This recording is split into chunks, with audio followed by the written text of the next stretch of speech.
जय माता दी भक्तजनों। माता रानी आप और आपके परिवार पर अपनी असीम कृपा बनाए रखे। आज हम दुर्गा सप्तशती का दूसरा अध्याय शुरू कर रहे हैं। बोलिए अम्बे मात की जय।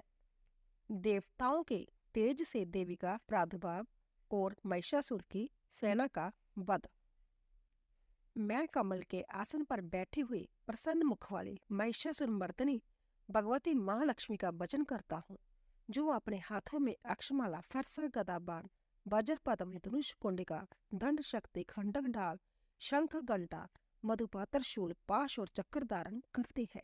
ऋषि कहते हैं, पूर्व काल में देवताओं और असुरों में पूरे 100 वर्षों तक घोर संग्राम हुआ था। उसमें असुरों का स्वामी महिषासुर था और देवताओं के नायक इंद्र थे। उस युद्ध में देवताओं की सेना महाबली असुरों से परास्त हो गई। संपूर्ण देवताओं को जीतकर महिषासुर इंद्र बन बैठा। तब पराजित देवता प्रजापति ब्रह्मा जी को आगे करके उस स्थान पर गए जहां भगवान शंकर और विष्णु विराजमान थे। देवताओं ने महिषासुर के पराक्रम तथा अपनी पराजय का यथावत वृतांत उन दोनों देव ईश्वरों से विस्तार पूर्वक कह सुनाया। वे बोले, भगवान महिषासुर सूर्य, इंद्र, अग्निवाजु, चंद्रमा, जम, वरुण तथा अन्य देवताओं के भी अधिकार छीनकर संभ्या ही सबका अधिष्ठाता बना बैठा है। उस दुरात्मा महिष ने समस्त देवताओं को स्वर्ग से निकाल दिया है। अब वह मनुष्य की भांति पृथ्वी पर विचरते हैं। दैत्यों की यह सारी करतूत हमने आप लोगों से कह सुनाई। अब हम आपकी ही शरण में आए हैं। उसके बद का कोई उपाय सोचिए। इस प्रकार देवताओं के वचन सुनकर भगवान विष्णु और शिव ने दैत्यों पर बड़ा क्रोध किया। उनकी भौहें तन गई और मुंह टेढ़ा हो गया। तब अत्यंत कोप में भरे हुए चक्रपाणी श्री विष्णु के मुख से एक महान तेज प्रकट हुआ। इसी प्रकार ब्रह्मा, शंकर तथा इंद्र आदि अनन्य देवताओं के शरीर से भी बड़ा भारी तेज निकला। वह सब मिलकर एक हो गया। महान तेज का यह पुंज जज्वल्यमान पर्वत सा जान पड़ा। देवताओं ने देखा, वहां उसकी ज्वालाएं संपूर्ण दिशाओं में व्याप्त हो रही थी। संपूर्ण देवताओं के शरीर से प्रकट हुए उस तेज की कहीं तुलना नहीं थी। एकत्रित होने पर वह एक नारी के रूप में परिणित हो गया और अपने प्रकाश से तीनों लोकों में व्याप्त जान पड़ा। भगवान शंकर का तो जो तेज था, उससे उस देवी का मुख प्रकट हुआ। जमराज की तेज से उसके सिर में बाल निकल आए। श्री विष्णु भगवान के तेज से उसकी भुजाएं उत्पन्न हुई। चंद्रमा के तेज से दोनों सतनों का और इंद्र के तेज से मध्य भाग कटि प्रदेश का प्रादुर्भाव हुआ। वरुण के तेज से जंगा और पिंडली तथा पृथ्वी के तेज से नितंब भाग प्रकट हुआ। ब्रह्मा के तेज से दोनों चरण और सूर्य के तेज से उनकी उंगलियां हुई। वसुओं के तेज से हाथों की उंगलियां और कुबेर के तेज से नासिका प्रकट हुई। उस देवी के दांत प्रजापति के तेज से और तीनों नेत्र अग्नि के तेज से प्रकट हुए थे। उसकी भौहें संध्या के और कान बाजू के तेज से उत्पन्न हुए थे। इसी प्रकार अनन्य देवताओं के तेज से भी उस कल्याणमयी देवी का आविर्भाव हुआ। तदंतर समस्त देवताओं की तेज पुंज से प्रकट हुई देवी को देखकर महिषासुर के सताए हुए देवता बहुत प्रसन्न हुए।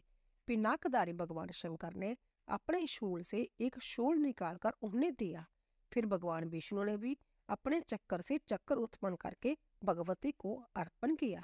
वरुण ने भी शंख भेंट किया। अग्नि ने उन्हें शक्ति दी और बाजू ने धनुष तथा बाण से भरे हुए 2 तरकस प्रदान किए। सहस्र नेत्रों वाले देवराज इंद्र ने अपने वज्र से वज्र उत्पन्न करके दिया और ऐरावत हाथी से उतारकर एक घंटा भी प्रदान किया। जमराज ने कालदंड से दंड, वरुण ने पाश, प्रजापति ने स्फटिक काश की माला तथा ब्रह्मा जी ने कमंडलू भेंट किया। सूर्य ने देवी के समस्त रोमकूपों में अपनी किरणों का तेज भर दिया। काल ने उन्हें चमकती हुई डाल और तलवार दी। क्षीर समुद्र ने उज्जवल हार तथा कभी जीर्ण न होने वाले 2 दिव्य वस्त्र भेंट किए। साथ ही उन्होंने दिव्य चूड़ामणि, 2 कुंडल, कड़े, उज्जवल अर्धचंद्र, सब बाहों के लिए क्योर, दोनों चरणों के लिए निर्मल नूपुर, गले की सुंदर हंसली और सब उंगलियों में पहनने के लिए रत्नों की बनी अंगूठियां भी दी। विश्वकर्मा ने उन्हें अत्यंत निर्मल फरसा भेंट किया, साथ ही अनेक प्रकार के अस्त्र और अवैध कवच दिए। इनके सिवा मस्तक और वक्ष स्थल पर धारण करने के लिए कभी न घुमालने वाले कमलों की मालाएं दी। जल्दी ने उन्हें सुंदर कमल का फूल भेंट किया। हिमालय ने सवारी के लिए सिंह तथा भांति भांति के रत्न समर्पित किए।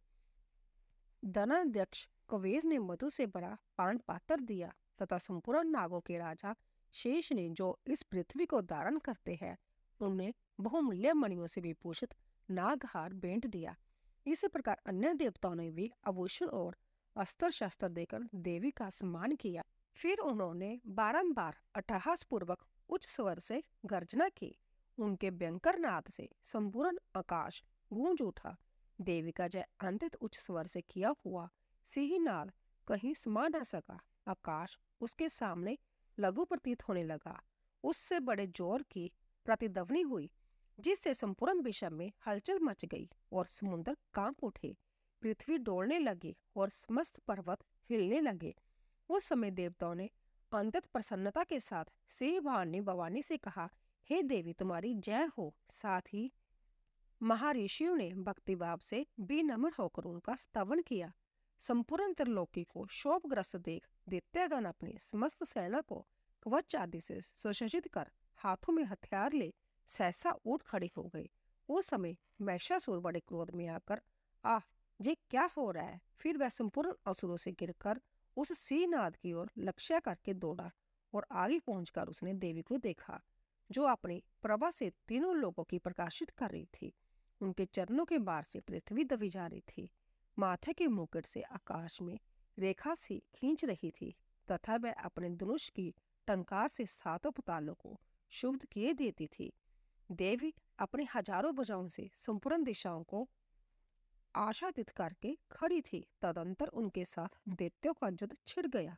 नाना प्रकार के अस्त्र शास्त्रों के प्रहार से संपूर्ण दिशाएं उदासित होने लगी। चुक्षुर नामक महान असुर महिषासुर का सेना नायक था। वह देवी के साथ युद्ध करने लगा। अन्य दैत्यों की चतुर्गुणी सेना के साथ लेकर चामर भी लड़ने लगा। 60,000 रथियों के साथ आकर उदगर नामक महादैत्य ने लोहा लिया। 1 करोड़ रथियों के साथ लेकर महाहनु नामक दैत्य युद्ध करने लगे, जिसकी रोई तलवार के समान तीखी थी। वह असिलोमा नामक का महादैत्य 5 करोड़ रथी सैनिकों सहित युद्ध में आ डटा। 60 लाख रथियों से घिरा हुआ बाष्कल नामक दैत्य भी उस युद्ध भूमि में लड़ने लगा। परवारित नामक राक्षस हाथी सवार और घुड़सवारों के अनेक दलों तथा 1 करोड़ रथियों की सेना लेकर युद्ध करने लगा। बिडाल नामक दैत्य 5 अरब रथियों से गिरकर लोहा लेने लगा। इनके अतिरिक्त और भी हजारों महादैत्य रथ, हाथी और घोड़ों की सेना साथ लेकर वहां देवी के साथ युद्ध करने लगे। संभ्या महिषासुर उस रणभूमि में कोटि कोटि सहस्र रथ, हाथी और घोड़ों की सेना से घिरा हुआ खड़ा था। वह दैत्य देवी के साथ तोमर, बिन्नी ताल, शक्ति, मूसल, खंडक, परशु और पटिश आदि अस्त्र शस्त्रों का प्रहार करते हुए युद्ध कर रहे थे। कुछ दैत्यों ने उन पर शक्ति का प्रहार किया, कुछ लोगों ने पाश फेंके तथा कुछ दूसरे दैत्यों ने खंडक प्रहार करके देवी को मार डालने का उद्योग किया। देवी ने भी क्रोध में भरकर खेल खेल में ही अपने अस्त्र शस्त्रों की वर्षा करके दैत्यों के वह समस्त अस्त्र शस्त्र काट डाले। उनके मुख पर परिश्रम जात थकावट का रंज मात्र भी चिन्ह ना था। देवता और ऋषि उनकी स्तुति करते थे और वह भगवती परमेश्वरी दैत्यों के शरीरों पर अस्त्र शस्त्रों की वर्षा करती रही। देवी का वाहन सिंह भी क्रोध में भरकर गर्दन के बालों का हिलाता हुआ असुरों की सेना में इस प्रकार विचरने लगा, मानो वनों में दावानल फैल रहा हो। रणभूमि में दैत्यों के साथ युद्ध करती हुई अंबिका देवी ने जितने निश्वास छोड़े, वह सभी तत्काल सैकड़ों हजारों गणों के रूप में प्रकट हो गए और परशु, बिंदीपाल, खंडक तथा पटिश आदि अस्त्रों द्वारा असुरों का सामना करने लगे। देवी की शक्ति से बड़े हुए वह गण असुरों का नाश करते हुए नगाड़ा और शंख आदि बाजे बजाने लगे। उस संग्राम महोत्सव में कितने ही गण मृदंग बजा रहे थे। तदंतर देवी ने त्रिशूल से, गदा से, शक्ति की वर्षा से और खंडक आदि से सैकड़ों महादैत्यों का संहार कर डाला। कितनों को घंटे के भयंकर नाद से मूर्छित करके मार गिराया। बहुतेरे दैत्यों को पाश से बांधकर धरती पर घसीटा। कितने ही दैत्य उनकी तीखी तलवार की मार से दो दो टुकड़े हो गए। कितने ही गदा की चोट से घायल हो धरती पर सो गए। कितने ही मूसल की मार से अंतित आहत होकर रक्त बमन करने लगे। कुछ दैत्य शूल से छाती फट जाने के कारण पृथ्वी पर ढेर हो गए। उस रणगण में बाण समूहों की वृष्टि से कितने ही असुरों की कमर टूट गई। बाज की तरह झपटने वाले देवी पिंडक दैत्यगण अपने प्राणों से हाथ धोने लगे। किन्हीं की बाहें छिन्न भिन्न हो गई। कितनों की गर्दनें कट गई। कितने ही दैत्यों के मस्तक कट कट कर गिरने लगे।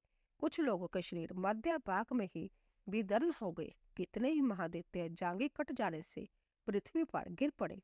कितनों को ही देवी ने एक बांह, एक पैर और एक नेत्र वाले करके दो टुकड़ों में चीर डाला। कितने ही दैत्य मस्तक कट जाने पर भी गिरकर फिर उठ जाते और केवल दड़के ही रूप में अच्छे अच्छे हथियार हाथ में ले देवी के साथ युद्ध करने लगते थे।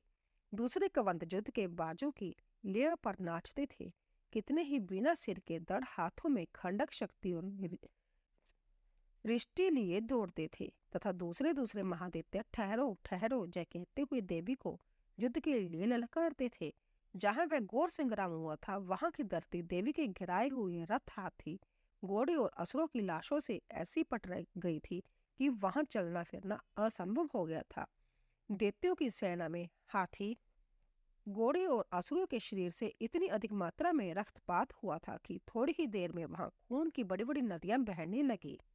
जगदम्बा ने असुरों की विशाल सेना को क्षण भर में नष्ट कर दिया, ठीक उसी तरह जैसे तृण और काठ के भारी ढेर को आग कुछ ही क्षणों में भस्म कर देती है। और वह सिंह भी गर्दन के बालों को हिला हिला कर जोर जोर से गर्जना करता हुआ दैत्यों को शरीर से मानो उनके प्राण चूने लेता था। वहां देवी के गणों ने भी उन महादैत्यों के साथ ऐसा युद्ध किया कि जिससे आकाश में खड़े हुए देवतागण उन पर बहुत संतुष्ट हुए और फूल बरसाने लगे। बोलिए अम्बे मात की जय। इसी तरह दूसरा अध्याय पूरा हुआ। धन्यवाद।